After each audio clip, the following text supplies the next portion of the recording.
Hi and welcome. Today we're with Stephanie Lyon and we're talking about cosmetics and skincare products and reducing the toxins that you're exposed to. I'd like to introduce Stephanie. Stephanie is on a mission to help people lead happier, healthier lives.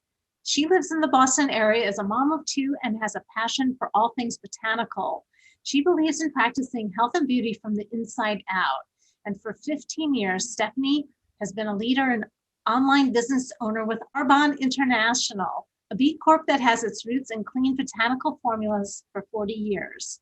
From skincare to baby products to highly effective clean eating programs, Stephanie loves helping women and families make healthier choices simple. Welcome, Stephanie. Thanks for being here. Thank you, Sandy. It's great to be here. Let's talk about skincare. There's so much I know that you have to talk about in terms of really changing the way that we take care of our bodies. Absolutely. I think it first starts with awareness and knowing that sometimes what we see may or may not be the healthiest thing for us, and especially here in the US, because the FDA does not regulate the cosmetics or the nutrition industry, which is not a good thing. They've actually eliminated less than 15 ingredients. Europe bans about 1,600, so that's amazing. The EU is leading the way in that, and Arbonne actually bans 2,000. So I think it's really important to know what you're putting in and on your bodies, but it can be hard to decipher sometimes. So besides makeup, we use so many body products and hair products and lotions for ourselves, our kids. And a lifetime of exposure to these things can be really toxic, and we don't even know it. Exactly. I call it like the toxic burden, just a little bit, every day. We wash our hair, we brush our teeth, we put some creams on. Even if we're not putting makeup on, we're, hopefully practicing some hygiene. What are we using on our body? Because everything that you put on your skin gets absorbed. And, you can think about like the nicotine patch or other medicines that are administered through the skin, they are absorbing into your skin. So the same thing, same principle with your skincare products, of course. Hundreds and hundreds of ingredients out there. Some of the big ones that you want to make sure that are not in your products are parabens. And a lot of you might have heard of those. And I kind of use the Twinkie analogy of the Twinkie that, remember Hostess Twinkies? They probably still make them. And they could sit on a shelf for 25 or 30 years and you could open the wrapper and they would be fresh. That's actually really not a good thing. And, skincare that's sitting on a shelf that's not going bad is great for the manufacturer, but not so much for you.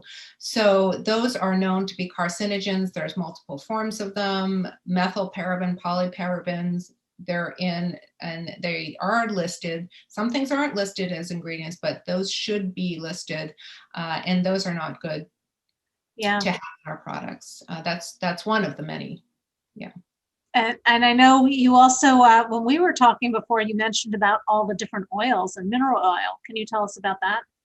Yeah, mineral oil, I thought, grew up to think it's a moisturizer somehow because it seemed to be in everything, and it is in everything.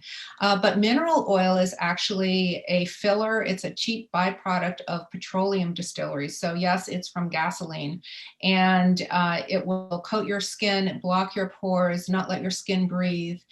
And, we think of baby oil. Baby oil is just really, if you have that, I just highly recommend that you throw it away because, it's got fragrance in it also, which fragrance is a trade secret.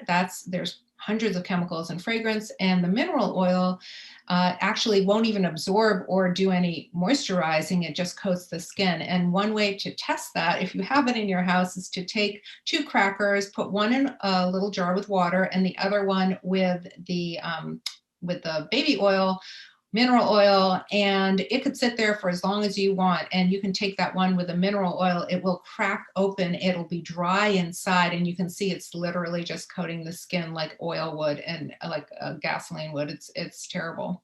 So that's in a lot of different products as a filler. Changing makeups, like what should you look on as far as labeling? Should it be organic? Should it say all natural? The problem is there's a lot of labeling out there, and there might be something that they're featuring that will catch your eye: gluten-free, no fragrance, paraben-free. But what's the rest of the ingredients? And that's one of the reasons I really recommend and use 100% the Arbonne products, just because they have an incredible ingredient policy that eliminates over 2,000 ingredients. And I don't want to be a scientist. I mean, you do want to see if there's no parabens. You want to see if it's fragrance free. There shouldn't be phthalates are hormonal disruptors. The problem is that a lot of these ingredients, we can't understand them. Frankly, a lot of botanical ingredients that are amazing, they might have the botanical name on there. So I know sometimes we do say, hey, if you can't understand the ingredients, but sometimes that's actually a scientific name for something that's, rosemary or, so it really is, it can be very confusing, but we definitely want paraben free. And it depends, triclosan is another bad one. There's a list I don't have them right in front of me, but if you want to look up the Dirty Dozen, something called the Dirty Dozen, which are the top 12 bad ones that you don't want in your products. That's kind of a good place to start. Yeah. So it really comes just about trusting the company that you buy and knowing that the company is going to give you reputable products.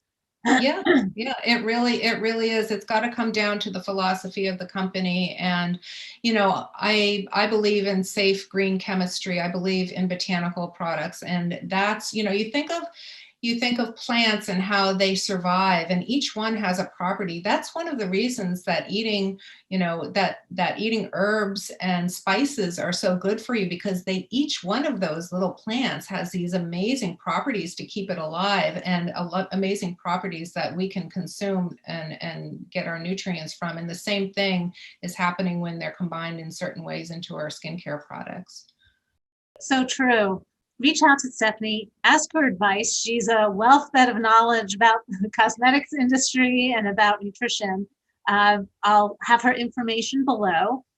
And Stephanie, any big takeaway for today? The takeaway I would say is just, be aware of what you're putting in and on your bodies, and choose botanicals over some of the other things that you'll find. And I would definitely look up those 12 big ones of the Dirty Dozen. I think that's a good place to start. Yeah.